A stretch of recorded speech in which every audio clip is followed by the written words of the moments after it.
Assalamualaikum warahmatullahi wabarakatuh. Di pertemuan sebelumnya kita ngobrolin tentang konsep dasar ekonomi internasional dan bagaimana hubungannya konsep dasar tersebut atau ekonomi internasional tersebut dengan globalisasi, di mana di dalamnya ada jalur sutra dan ada fenomena Renaissance dan seterusnya sampai revolusi industri di Eropa, dan kita juga membicarakan bagaimana awal-awal terjadinya ekonomi internasional itu banyak dipengaruhi atau didorong oleh semangat atau prinsip merkantilisme atau merkantilisme yang di abad ke-18 kemudian dikritik oleh Adam Smith ketika Adam Smith kemudian menyampaikan atau mengutarakan gagasan terkait uh, keunggulan absolut yang di dalamnya ada spesialisasi, ada pasar bebas, dan seterusnya. Dan biasanya kalau kita ngobrolin Adam Smith, kita mengingat atau kita diingatkan atas awal mulanya ekonomi modern. Nah, hari ini di pertemuan sekarang kita akan ngobrolin tentang model Ricardian dari David Ricardo yang isinya adalah tentang keunggulan komparatif. Nah, sebelum kita membahas apa sebetulnya itu keunggulan komparatif, bedanya apa dengan keunggulan absolut dan seterusnya, kita flashback sejenak, kita ingat bahwa menurut Adam Smith, berdasarkan teori keunggulan absolut yang dia bikin, itu ada beberapa asumsi. Asumsi pertama, perdagangan internasional hanya akan terjadi jika dua negara yang bertransaksi ini atau berinteraksi ini memiliki keunggulan absolut yang berbeda. Di pertemuan sebelumnya saya ngasih contoh di mana Indonesia punya keunggulan absolut memproduksi teh dan Cina punya keunggulan absolut memproduksi sutra. Nah, karena kedua negara ini memiliki keunggulan absolut yang berbeda, maka menurut Adam Smith akan sangat menguntungkan bagi kedua negara ini untuk kemudian melakukan kegiatan ekspor impor. Indonesia mengekspor teh ke Cina dan mengimpor sutra dari sana. Sebaliknya, Cina mengekspor sutra dan mengimpor teh. Nah, kemudian asumsi yang kedua adalah berangkat dari asumsi yang pertama, menurut Adam Smith, perdagangan internasional itu tidak akan terjadi jika hanya ada satu negara yang memiliki keunggulan absolut, yang kedua, negara memiliki keunggulan absolut dalam semua produk, dan yang ketiga, negara tidak memiliki keunggulan absolut sama sekali. Jadi, kalau misalkan ada negara yang ingin bertransaksi, tapi hanya ada satu negara yang punya keunggulan absolut, maka unlikely atau tidak mungkin atau kecil kemungkinannya untuk negara tersebut melakukan kegiatan perdagangan internasional dengan negara yang tidak punya keunggulan absolut atau keunggulan absolutnya sama dengan negara tersebut. Misalkan, balik lagi Indonesia dan Cina, Indonesia jago teh, Cina juga katakanlah jago teh, maka kedua negara ini tidak akan mungkin atau kecil kemungkinannya untuk melakukan kegiatan ekonomi internasional atau perdagangan internasional. Nah, ini ada contoh menarik.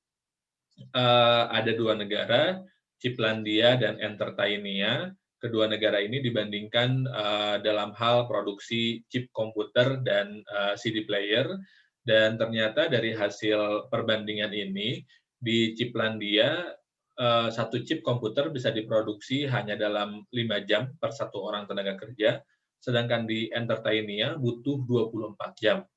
Sehingga dalam hal ini Ciplandia memiliki keunggulan absolut dalam pembuatan atau produksi chip komputer. Nah, dalam CD player juga sama ternyata. Di Ciplandia butuh hanya 10 jam per satu orang tenaga kerja untuk memproduksi satu CD player, tetapi di Entertainia butuh 12 jam. Jika dibandingkan, maka lagi-lagi Ciplandia memiliki keunggulan absolut dalam memproduksi CD player. Nah, dalam situasi seperti ini, menurut Adam Smith, Ciplandia tidak akan untung kalau melakukan kegiatan perdagangan internasional dengan Entertainia. Kenapa? Karena Ciplandia memiliki keunggulan absolut dalam dua produk yang dibutuhkan gitu. Yang kalau dia bertransaksi dengan Entertainia itu malah akan merugikan Ciplandia gitu, sehingga tidak akan terjadi perdagangan. Nah, inilah yang kemudian dikritik oleh David Ricardo.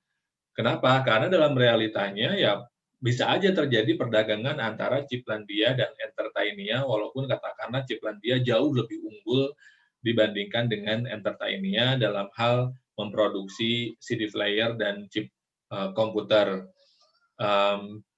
Terus yang kedua, negara cenderung lebih senang memproduksi produk A secara masif ketimbang memproduksi semua jenis produk. Jadi walaupun Ciplandia memiliki keunggulan dalam chip komputer dan CD player, bisa jadi sebetulnya Ciplandia lebih senang untuk ya udahlah, saya daripada bikin CD player dan chip komputer, mendingan saya fokus di bikin CD di chip komputer aja, misalkan seperti itu. Nah, padahal kalau menurut keunggulan absolut, kalau negara punya keunggulan absolut di 10 produk misalkan, maka negara harus memproduksi ke-10 produk itu karena itu akan dianggap menguntungkan bagi negara tersebut untuk memenuhi pasar domestik maupun internasional. Nah, karena ada persoalan ini bahwa tidak semua asumsi keunggulan absolut terjadi di realitas sehari-hari, maka kemudian David Ricardo menyampaikan teori tentang keunggulan komparatif. Apa itu keunggulan komparatif? Keunggulan komparatif itu menurut David Ricardo adalah suatu negara dia akan memiliki keunggulan komparatif jika mampu memproduksi produk atau jasa dengan biaya peluang lebih rendah. Sekali lagi, keunggulan komparatif adalah situasi di mana suatu negara bisa memproduksi produk atau jasa dengan biaya peluang atau opportunity cost lebih rendah. Nah, lalu bedanya apa sih dengan keunggulan absolut gitu? Kalau kadang-kadang kalau kita lihat definisinya saja, kita sulit untuk melihat perbedaan krusial antara dua teori ini. Karena apalagi antara keunggulan absolut dan keunggulan komparatif ini juga ada banyak titik temunya. Nah, ini saya ada beberapa hal yang diperbandingkan antara keunggulan absolut dengan keunggulan komparatif.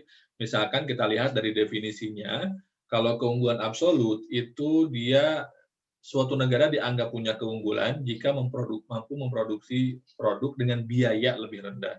Kalau keunggulan komparatif itu dengan biaya peluang atau opportunity cost lebih rendah. Jadi kalau ini hanya per se lihat biayanya aja, kalau yang keunggulan komparatif lihat biaya peluangnya. Apa itu biaya peluang? Biaya peluang itu sederhananya perbandingan antara beban atau cost yang kita keluarkan dengan opportunity atau benefit yang kita dapatkan. Kalau misalkan benefit yang kita dapatkan lebih besar daripada cost yang kita keluarkan, maka opportunity cost-nya dianggap bagus atau baik. Nah, maka berangkat dari definisi tadi, kalau keunggulan absolut itu yang dibandingkan adalah efisiensi produk negara tersebut, efisiensi produksi suatu produk di dalam negara tersebut dengan produk yang sama di negara lain.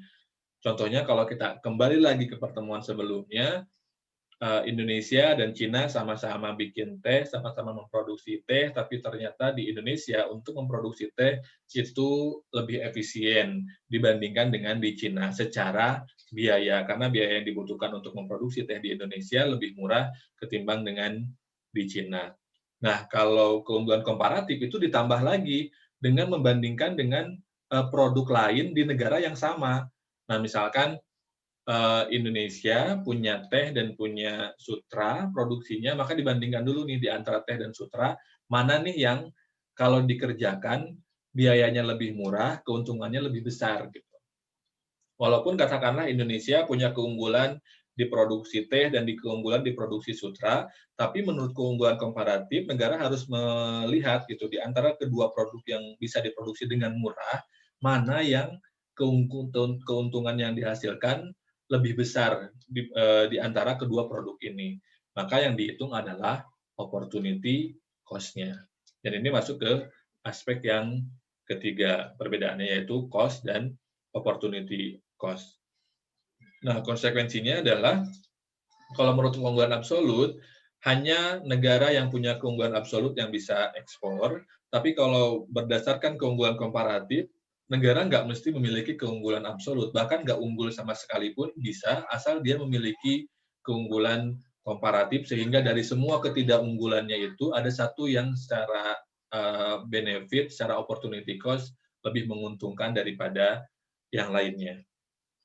Nah, ini mungkin udah lumayan agak bingung. Jadi, kita lihat contohnya, kita balik tadi contoh yang di awal tadi saya sampaikan, tapi kemudian kita akan, lebih lengkapi. Balik lagi, ada 2 negara, Kiplandia dan Entertainia.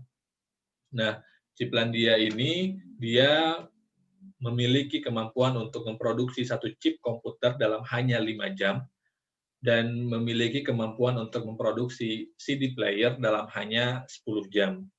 Sedangkan Entertainia, dia bisa memproduksi chip komputer dalam waktu 24 jam dan bisa memproduksi CD player dalam 12 jam. Sehingga total waktu yang dibutuhkan untuk memproduksi masing-masing satu buah dari chip komputer dan CD player ini adalah 36 jam untuk Entertainia dan 15 jam untuk Kiplandia. Sekali lagi, menurut teori Adam Smith, keunggulan absolut, Kiplandia memiliki keunggulan absolut dalam chip komputer dan dalam CD player. Sehingga dia bisa mengekspor kedua produk itu. Tapi mengekspornya pasti bukan ke Entertainia. Kenapa? Karena Entertainia tidak memiliki keunggulan absolut sama sekali dalam hal dua produk itu. Jadi tidak akan terjadi perdagangan internasional antara Kiplandia dan Entertainia jika berdasarkan asumsi dalam teori keunggulan absolut Adam Smith. Nah, kalau menurut keunggulan komparatifnya David Ricardo, dari hasil penjabaran jumlah waktu yang dibutuhkan untuk memproduksi masing-masing produk, kemudian diteliti opportunity cost-nya. Oh, ternyata di Kiplandia, untuk memproduksi satu chip komputer itu setara dengan memproduksi setengah CD player. Kenapa? Karena chip komputer 5 jam, CD player 10 jam, sehingga perbandingannya satu chip komputer itu setara dengan produksi setengah CD player dalam hal waktu yang dibutuhkan. Nah, sebaliknya untuk CD player ternyata butuh 2 chip komputer dalam hal produksinya, karena chip CD player butuh 10 jam, sedangkan chip komputer 5 jam, 5 kali 2 jadi 10.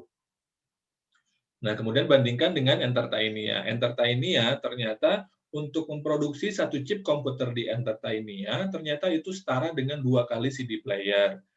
Kenapa? Karena CD player di Entertainia butuh 12 jam, sedangkan chip komputer butuh 24 jam, maka 12 kali 2 jadi 2.